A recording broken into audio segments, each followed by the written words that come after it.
अस्सलाम वालेकुम। कुछ लोग ये कहते हैं कि यार हमारे पास तो पैसे नहीं है तो हम उम्रा करने के लिए कैसे जाएं।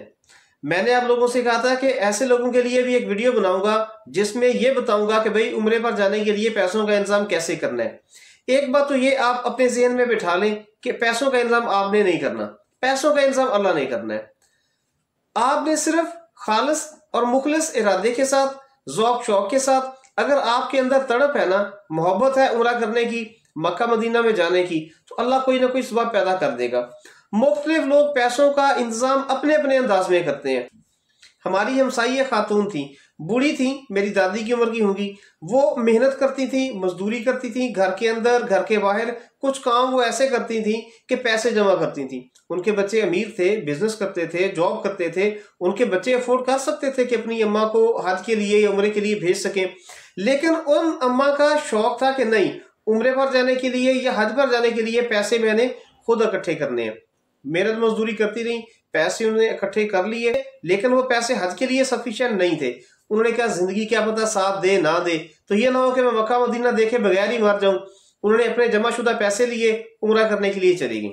जो गवर्नमेंट जॉब करते हैं ना लोग, उनके लिए तो उम्रा करना ज्यादा आसान है। वो क्या कर सकते हैं, वो अपना जीपी फंड निकलवा सकते हैं। 2-2.5 लाख रुपया आसानी के साथ जीपी फंड में से लेके उम्रा कर रहे हैं। बाद में थोड़ी थोड़ी अमाउंट में वो रिफंड होता रहता है। और वो लोग जो प्राइवेट जॉब करते हैं या बिजनेस करते हैं, जिनके बिजनेस ज्यादा बड़े नहीं है, जाहिर है अगर बड़े बिजनेस हों तो उनको 2-2.5 लाख रुपए का उम्रा करने के लिए कोई बहुत ज्यादा फाइनेंशियल प्लानिंग करने की जरूरत नहीं पड़ेगी। अब 2-2.5 लाख के लिए परेशान कौन बंदा होगा? जो छोटा कारोबार करने वाला होगा, जो हैंड टू माउथ होगा, जिसका गुजारा गुजर बसर मुश्किल से हो रही होगी। वो लोग क्या करते हैं, मैंने देखा है कई लोगों को जिनके अंदर ज़ौक और शौक होता है ना, वो कोई ना कोई ट्रिक लगाते हैं, रास्ता निकाल लेते हैं। वो कमेटी शुरू कर लेते हैं, कमेटी के पैसे लेते हैं और उम्रा करने के लिए चले जाते हैं। तीसरी कैटेगरी में वो लोग हैं जो ना तो गवर्नमेंट जॉब करते हैं, ना उनकी प्राइवेट जॉब या प्राइवेट बिजनेस जो उनका है इतना है कि वो सेविंग कर सकें, कोई कमेटी स्टार्ट कर सकें कि पैसे अलग करते जाएं, जमा करते जाएं, 2-2.5 लाख रुपया इकट्ठा करें और फिर उम्रा करने के लिए चले जाएं। इन लोगों ने फिजिकली या फाइनेंशियली कुछ भी नहीं करना। इन लोगों ने सिर्फ अपनी जो डेली की रूटीन है ना, इनका जो लाइफस्टाइल है, इनके सोने जागने के जो औकात हैं, इसमें थोड़ी सी तब्दीली करनी है। 2-3 काम है जो मैं आपको बताऊंगा, वो इन्होंने अपनी डेली की लाइफ की रूटीन में शामिल कर लेने हैं। सबसे पहले आप लोगों ने क्या काम करना है, अपना पासपोर्ट बनवा लेना है। उम्रे के लिए 2-2.5 लाख का इंतजाम करना आपके पास में नहीं, उम्रे का वीजा लगवाना आपके पास में नहीं, एयर टिकट लेना, सऊदी अरब जाने आने का सारा खर्चा उसका इंतजाम करना आपके पास में नहीं। लेकिन आप इतना तो कर सकते हैं ना कि पासपोर्ट बनवा लें। अगर आपके दिल में सच्ची तड़प है, अगर आप ज़ौक शौक रखते हैं, पासपोर्ट बनवा लें, ताकि आप मदीने के मुसाफिरों की जो लिस्ट है ना, उस लाइन में तो लग जाए कम से कम, ताकि जब आपकी बारी आए आपके पास पासपोर्ट रेडी हो। और दूसरा काम आपने क्या करना है, आपने तहज्जुद की नमाज शुरू करनी है। मैंने पिछली वीडियो में ये बताया था कि तहज्जुद की नमाज फर्ज नहीं है, लेकिन तहज्जुद की नमाज इंसान और अल्लाह के बीच में एक स्पेशल कनेक्शन कायम कर देती है। आपकी दुआओं की कबूलियत के वो लम्हात है। आपने तहज्जुद की नमाज पढ़ना शुरू कर देनी है और उस नमाज में अल्लाह से दुआ करनी है कि या अल्लाह, मैं जो कर सकता था वो मैंने कर लिया है, मैंने पासपोर्ट बनवा लिया है, अब पैसों का इंतजाम करना मेरे बस में नहीं।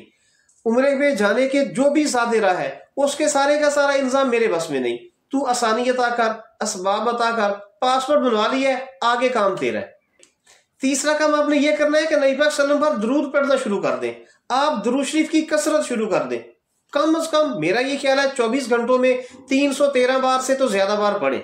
बाकी अगर आप ज्यादा पढ़ सकते हैं तो जितना ज्यादा पढ़ेंगे उसका उतना फायदा भी होगा और आपके उम्रे का वीजे लगने के चांसेस भी जरा जल्दी हो जाएंगे। जितना गुड़ उतना मीठा। आप 313 बार दुरूद पढ़ें, आप 1000 बार पढ़ें, आप 10,000 बार पढ़ें, लेकिन रूटीन बना लें कि आपने चलते फिरते, उठते बैठते, खाते पीते, काम के दौरान, सफर के दौरान आपने क्या करना है, दुरूद शरीफ पढ़ना है। और दुरूद शरीफ कोई सा भी पढ़ ले। नमाज वाला दुरूद अगर पढ़ सके तो सुभान अल्लाह, वरना कोई भी छोटे से छोटा दुरूद एक याद कर ले, उसको अपनी रूटीन का हिस्सा बना ले और उसे आते जाते, उठते बैठते, खाते पीते, काम में, फुर्सत में पढ़ना शुरू कर दें। सिर्फ 3 काम आपने करने हैं।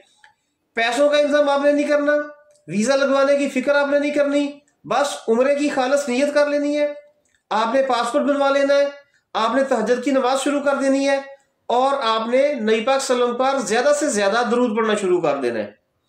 आप सिर्फ ये 3 काम शुरू कर दें, उसके बाद इसका रिजल्ट चेक कीजिएगा। अल्लाह आपके लिए असबाब पैदा कर देगा, आपको वहां से मदद मिलेगी जहां से आपने सोचा भी नहीं होगा। क्यों यार, हम मोहताज हैं, हम गरीब हैं, हम मस्कीन हैं, हम असबाब के मोहताज हैं। लेकिन अल्लाह ना गरीब है, ना अल्लाह असबाब का मोहताज है। अल्लाह ऐसा असबाब पैदा करता है, अल्लाह ऐसी जगह से मदद करता है, इंसान के वहमो गुमान में भी वो जगह नहीं होती। इस वीडियो में 3 किस्म के लोग हमने कैटेगराइज किए। पहले वो लोग जो गवर्नमेंट जॉब करते हैं, उनके लिए उम्रे पे जाना कोई मुश्किल नहीं है, जीपी निकलवाएं, उम्रे पे चले जाएं। दूसरे वो लोग जो प्राइवेट जॉब करते हैं या छोटा मोटा बिजनेस करते हैं और इतनी सेविंग वो कर सकते हैं कि कोई कमेटी स्टार्ट कर सकते हैं, जिससे पैसे जमा हो जाए और वो उम्रा करने के लिए जा सकते हैं। तीसरा वो लोग जो ना गवर्नमेंट जॉब करते हैं, ना उनकी प्राइवेट जॉब या उनका प्राइवेट बिजनेस इतना अच्छा है कि सेविंग कर सकें। उन्होंने क्या करना है, सिर्फ 3 काम, पासपोर्ट बनवा लेना है, तहज्जुद की नमाज पढ़नी है और अल्लाह से दुआ करनी है, और नबी पाक सल्लल्लाहु अलैहि वसल्लम पर ज्यादा से ज्यादा दुरूद पाक पढ़ना है। इसके बाद आपके करने का कोई काम नहीं बाकी रह गया। आपने अपने शौक, अपने ज़ौक़ के मुताबिक काम पूरा कर लिया है, फिर आप अल्लाह ताला की रहमत और अल्लाह ताला जो असबाब आपके लिए पैदा करेगा उनको देखिएगा। मेरा नाम आसिफ है, मिलते हैं इंशाल्लाह नेक्स्ट व्लॉग में। अस्सलाम वालेकुम। पाकिस्तान जिंदाबाद।